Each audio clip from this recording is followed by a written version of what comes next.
আমাদের ব্যবসা আমরা নিজেরাই পরিচালনা করব। আমাদের ব্যবসার উপর আমরা যেভাবে টান থাকবে, কোনো তৃতীয় পক্ষ এখানে কোনোদিন সেই টান তাদের থাকবে না।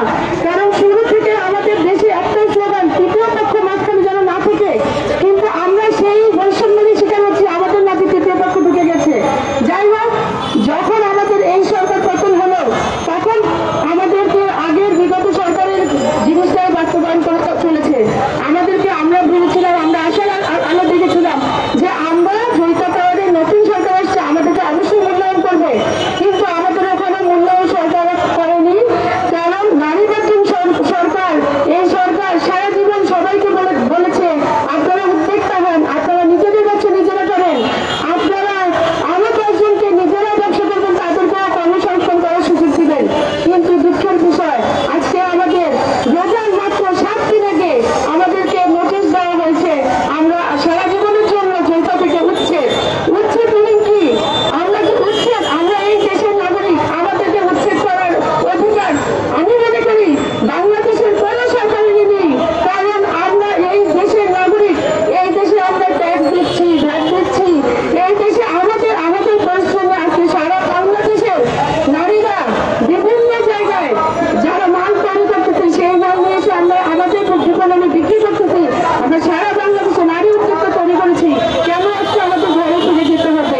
জাতীয়করণ।